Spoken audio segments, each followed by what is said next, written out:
10, 9, 8, 7, 6, 5, 4, 3, 2.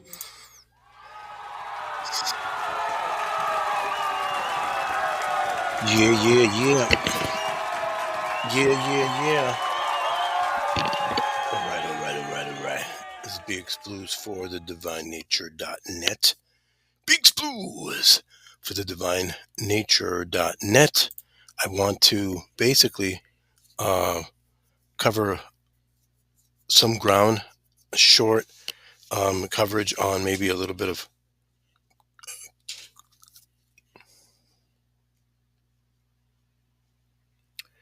Christian nationalism.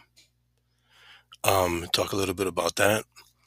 I've been seeing it pop up in so many places on YouTube, especially with Pastor Doug Wilson. He keeps being interviewed by um, um, liberal media, right? And I kind of wanted to discuss a little bit about that. I haven't got much, but do. I find that I will be having to revisit this. I think it's important for Christians to kind of become a little bit more aware, a little bit more educated, a little bit more discerning, because this one, it can blend into a number of things, and we can kind of misrepresent things, and we kind of have to also decide how we're going to respond to this idea of of Christian nationalism. Okay.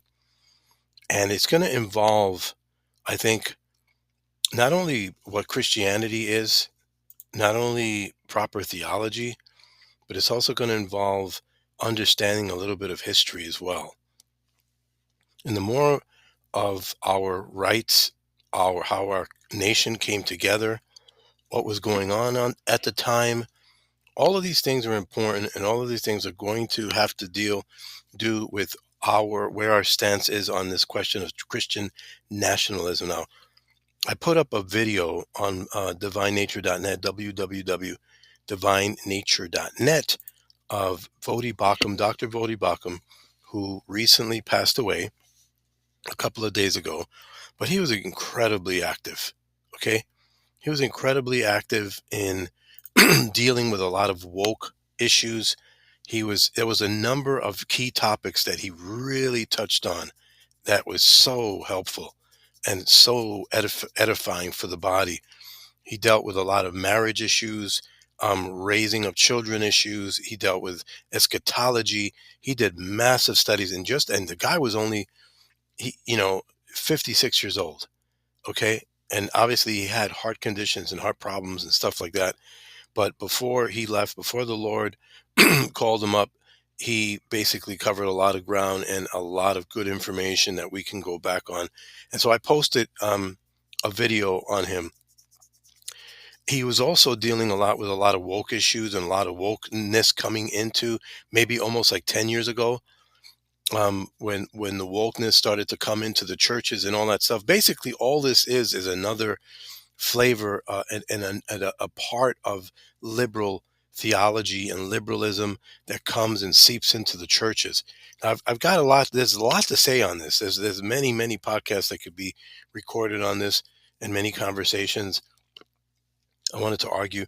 And of course, and we even get to the point where we're arguing with each other on what exactly this is. Some people will outright deny that we are need to be nationalistic. Some people see nationalistic as positive. Some people see nationalistic as negative. Some people forget. Some people remember that you know it's positive to be nationalistic. That it's some people have a tinge of fear when they talk and deal with these things.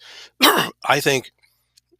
And I think where Vodi Bakum ends on, he says, well, somebody asks you what Christian nationalism is, or if you are Christian nationalist, his answer will always be like, okay, what do you mean by that? And I totally agree with him, because this is actually one of these phrases, these coined things in the woke culture to try to pin you down on where your stance is, and oftentimes it's a pejorative that's placed upon Christians and people who are also patriotic. So for the Christian, they're like, okay, well, we love to ride the wave of truth, and so we don't have a problem with being called Christian or Christian or nationalistic. There's nothing wrong with being patriotic, so therefore I can ride this title. But understand that it's being used against you, and so the left loves to manipulate words and phrases. This is what they live on. This is how they exist. This is how they subsist. So basically, you have to kind of know how you're answering this, okay?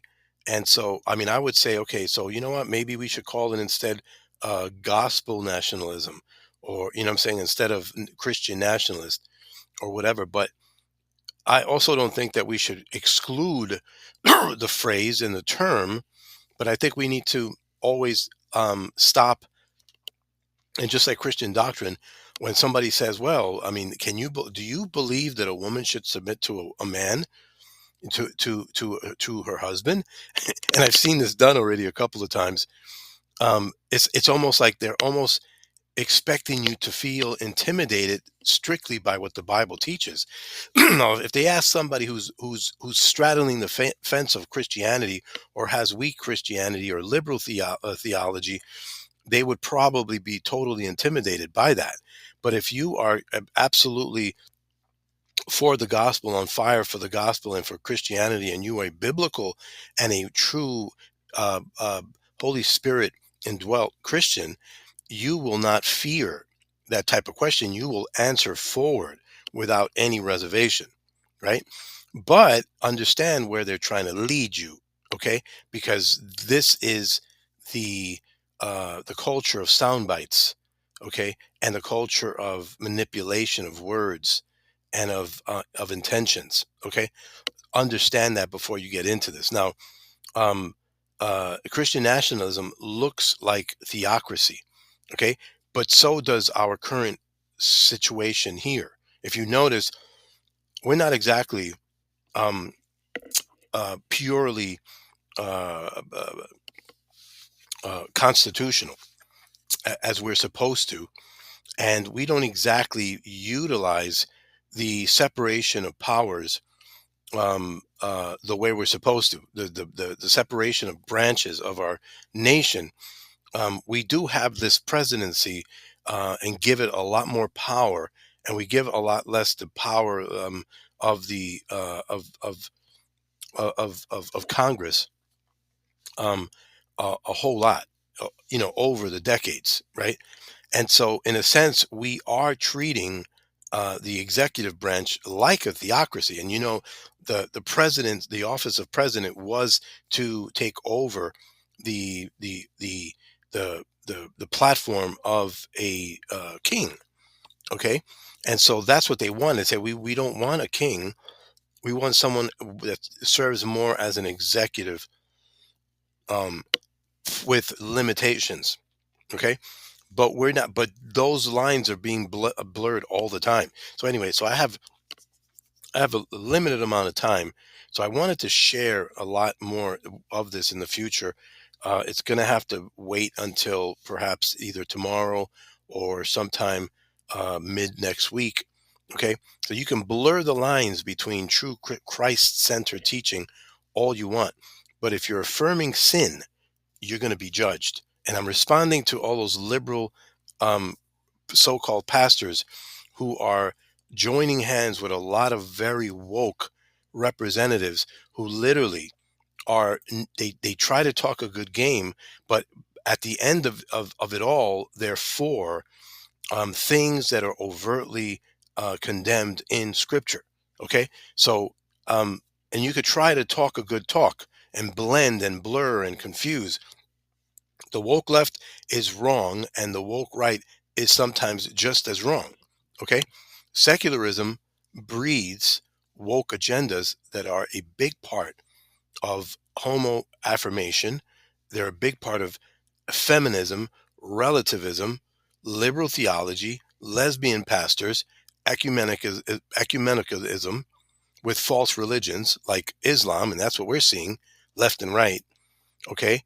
Ecumenism also with false religions, and I consider liberal theology false religion as well. Cultural Christianity and inflamed leftist and far right politics, statism and increased government power, anti-constitutionalism, which is also anti-Americanization, anti-capitalism, anti-nationalism, which equals socialism and communism. Okay, secularism also breeds anti-science agendas like climate change and LGBT. Okay, that's another usurping of science. Okay, when they argue as though it's scientific or it's in, you can prove it through science at all times. You have to always remind them there is no science backing up a born this way ism. Okay, race-based inflammation, misinformation, all of this stuff is it comes out of secularism. Okay, so again, I'll say, and I will close now because my show is a short one this for today. But you can blend and blur the lines between true Christ-centered teaching all you want. But if you're affirming sin, at the end of the day, you're going to be exposed and judged. And your movements might cause division and cause victims, but eventually it'll burn out because it's not grounded in God's truth. Again, it'll be exposed and dismantled eventually and implode in on itself. Because if it doesn't promote life, all things grounded in secularism implodes because it destroys everything around it until eventually there's nothing to support it. You can't leech the life off of things indefinitely. Everything secularism promotes, from liberal theologians, from woke pastors to all those things you find being supported by secularists and far left secularists, are headed for disintegration. Okay? They're all headed for disintegration. Moral disintegration eventually leads to physical disintegration. Okay? That's just simply put. That's just the way it is. So all of these pastors that are being empowered by leftist talking heads, fake Christianity, liberal theology, trying to support rule breaking, lawlessness, and the secularism that's allowing our streets to be filled with people who basically want to destroy this nation. Okay, by the pretense, by purposeful globalist pretense to bring in and to dismantle our government and to cause chaos and to cause division between colored folk and uncolored folk, all of that. If you can't see that because you're a flimsy, discerning, so-called Christian, then you are part of the problem. You're part of the problem. And I'm not trying to speak on behalf of Charlie Kirkism or far rightism. I hail from biblicism. Okay, that's basically it. Okay, so that is what we need to, as Christians, we need to sit down calmly.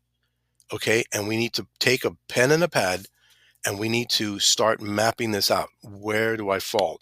And if you're not as biblically oriented as possible, then you're not going to have spiritual discernment to understand these things, to fight off these things. Okay, that's just simply put. Okay, so I want to thank you for this, listening to this brief message.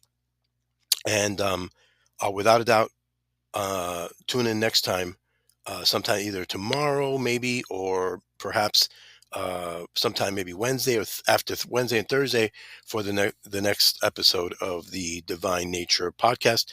Okay, so until next time, God bless.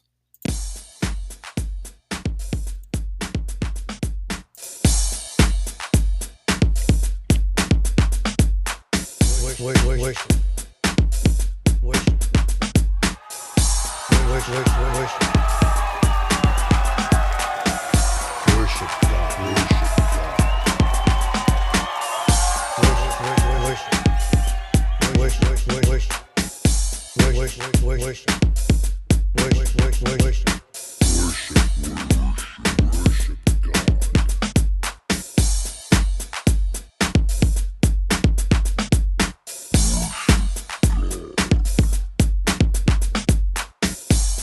worship, worship, worship, worship, worship, worship.